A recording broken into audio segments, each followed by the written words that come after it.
Ayan, good afternoon guys. Happy Tuesday. Ayun, nandito tayo ngayon sa Prio Veranda. Chine-check natin yung pinapinturahan natin. So, nagpaparepaint tayo guys. Yung dating mga pangit na kulay na inabutan natin dito, medyo pinaparepaint natin. Katulad dito, green. Green siya yan. Nakikita nyo? So, pinabago kong kulay. Dati, yung mga pati itong mga haligi na to, nakikita nyo? Yan. Green, gray yan dati, gray. Iba-ibang kulay. So, ngayon, ayan na. Ayan. Tapos, ayan. Dati green din yan. Tapos, kulay gray yung kulay brown. Yan. Ngayon, pinabago ko na yung kulay para maganda, guys. Ayan, o. Nakita nyo. At itong mga ito, ayan, o. Pinapaint ko na. Ayan. At ito, ayan. So, dati green yan lahat. Yung mga bilog-bilog na parang ano na yan. Tapos ito. Ayan, kung nakikita nyo dati, yung mga yan, green yan. Dati green din. So, ayan. Pinaparehas ko na yung kulay para maganda. Diba ang ganda guys? Tignan. Oh. Ayan o. Dati ganyan. Tapos ayan. Bagong pintura rin. Pinapinturahan ko na yung ceiling. Ayan. Tapos ayan pa. Oh. Pinapinturahan ko na yung mga ceiling. Tapos ito dating gray. Tapos ito dating green. Dati green yan. Oh, ayan. Kung napapansin nyo sa mga una kong post. Ayun. Ayan. Tapos ayan pa. Pinarepaint ko rin. Ayan. So, ang ganda-ganda na ngayon na guys. Lalo ng Prio Veranda Private Pool Resort. Ayan. Bago na siya. Ayan. Pati yung pintuan doon. Ayan. Pero hindi pa siya tapos. Eto pa. Ayan pa. Tapos, ayun pa. Ayun. Yung part na yun. Part na to. Pagkatapos, itong may kulay yellow na hagdan. Ayan. Kulay yellow. So, papapalitan din natin ng ganito na kulay. Ayan. Plus ito, kasi tignan mo, parang dirty-dirty na. So, yan. Nakikita nyo yan? Yan, papapalitan ko rin yan. Itong buong area ng event place, na pa-repaint natin. Ayan. Kung ano man yung mga kinita natin last time, di ba, summer, nag-Holy Week, yun yung mga time na maraming nag-rent itong April. So, yung pera, sumobrang pera, bukod sa binayad natin sa bills, sa mga 4 na bills, kasi 4 na bills tayo meron dito eh. Yung sumobra dun, siyang pinarepaint natin. Ayan, yan. Diba? Ang ganda-ganda na ngayon guys, ang kulay. I love the colors, combination. So, yun lang yung natitirang green. Papapalitan din natin ng ibang kulay yan na ganito. Para turn na siya. Yan yung mga dating kulay, green. Green lahat ng haligi rito. Ayan, green yan. Green yun. Green yun. Tapos ito, gray. So, hindi maganda combination.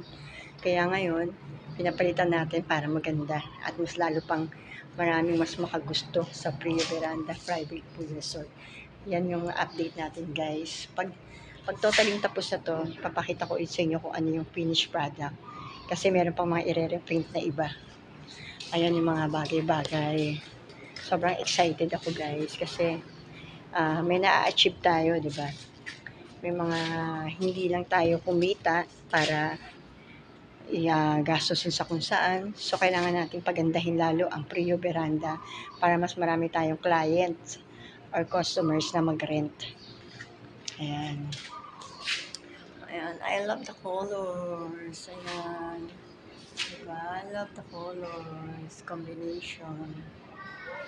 Diba? Ang ganda-ganda ng kulay. Ano ba tawag sa kulay na to? Yun, hindi ko alam. Ayan.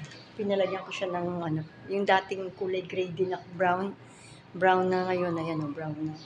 Brown na siya. Tapos ito dati green na yan. Ganda na ng kulay. Ayan, ang ganda ng kulay. Diba? Ayun, yun na lang ang naiiwan na green. So, bukas iba na ang kulay niyan. Ganito na rin yan. Yan lang yung natitirang green. Finishing na siya, guys. Nakakatuwa. Diba? From green to green, gray, to color na ganyan. Ang ganda. Yan yung mga pinarepaint natin sa mga kinita natin ngayong summer. Siyempre, summer pa rin naman. Sana mas marami pang mag-rent sa Prio Veranda. Pero hindi na tayo makapag-ano guys. Alam niyo ba yun? Hindi na tayo makapagpa-overnight kasi bawal. Bawal kasi maingay dito kasi ito ay private subdivision. So, bawal tayong magpa-overnight. Kaya hanggang daytime tour lang tayo. Hanggang 10 p.m. na yung maximum kung may tatawad. Pero as long as sa akin, hanggat maaari, ayoko mag-abot ng 10 o'clock. 9 o'clock lang yung maximum ko. Para hindi rin masyado maghahabol kami sa paglilinis. Kasi ako yung gusto ko pagkatapos talaga ng event, naglilinis kami agad ni Brian. Hindi ako yung pagpapabukas pa. Kasi hindi mo masabi, minsan may nangyayari na yung kinabukasan na maaga, may nag-i-inquire. So, ang pangit naman kung makikita nila na marumi at hindi nalinis, diba guys? So, ayan yun. O, diba? Ayan na, oh, ang ganda ng kulay. Ganda ng kulay. Ayan, no? Yung kisame, oh. Ayan. So, isa na lang yung kulay na yan. Bukas wala na yan. Maayos na yun yan. So, yan yung mga kaganapan natin, guys. Nagpa-repaint tayo ng Prio Veranda Private Pool Resort. So, ayan. Kagagaling ko lang sa work sa barangay. Umuwi na nga rin ako ng 5 kasi kanina hindi talaga maganda yung pakiramdam ko. Hindi kasi ako nakatulog magdamag na maayos. Ang gulo-gulo ng buhok ko, di ba? Hindi ako nakatulog na maayos kagabi. Ilang beses ako nagising ng 1 o'clock, tapos nakatulog ako 3 a.m. na, tapos nagising naman ako ng parang 4 o'clock. Kaya medyo kakaiba talaga yung nararamdaman ko, hindi maganda. Kaya medyo hindi maganda yung pakiramdam ko. Pag uwi ko kanina ng lunchtime, umuwi ako galing barangay para kumain. Hindi ako kumain agad. Ang ginawa ko, nahiga ako, nakatulog ako. Siguro pagdating ko dito ng mga 12:30, nahiga ako, nakatulog ako ng siguro mga magdadalawang oras. Tapos saka ako bumalik sa barangay para gawin yung mga trabaho ko. Kasi nga madami akong natambak na trabaho na kailangan natin na asikasuhin. So bukas papasok ulit tayo sa barangay para tapusin ulit yung mga trabaho. Tapos, babalikan natin tong resort para makita ko sa inyo yung finished product talaga ng resort na yung buong na yung natapos.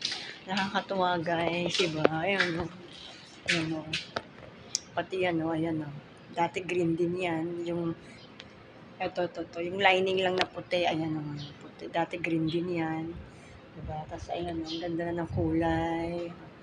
Nakakatuwa naman siya guys. So parang, alam mo ba yun, yung ko sa sarili ko, thankful ako dahil na ma-manage ko ng maayos yung Prio Veranda Private Pool Resort. Ito talaga yung gusto ko. Mahilig ako sa business. May iba pa akong binabalak na ilagay ditong business pag yung walang nagre-rent.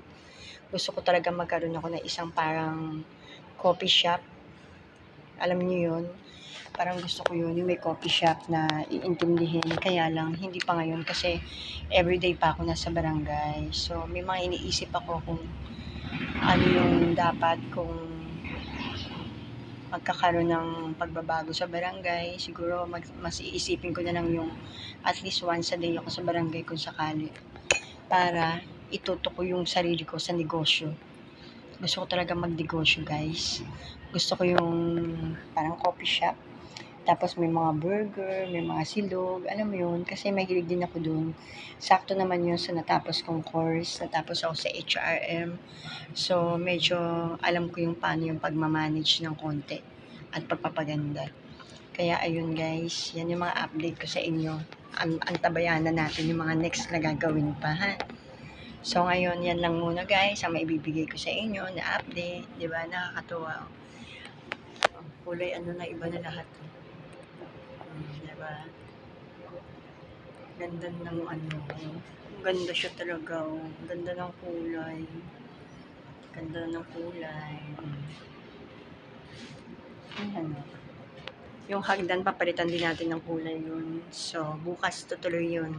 Kasi dito sa Cavite, sa lugar namin, ang hirap bumili ng pintura. Sa ibang lugar pa kami nabili, sa Noveleta. Tapos, yung kulay na yan, hindi alam namin kung anong kulay yan. Basta pinapatimpla namin. Pinapatimpla yan. Iba syempre yung presyo na nagtitimpla ng pintura, kaya medyo mahal. Pero ang importante, maganda naman siya. So, ayan yung update guys, 'di ba? Nakakatuwa naman, no? Ayan na yung bagong update ng ating Prio Veranda Private Pool Resort. Ayan. Balitaan ko na lang ulit kayo bukas. Thank you guys. Thank you for always watching. Please subscribe. Love you all.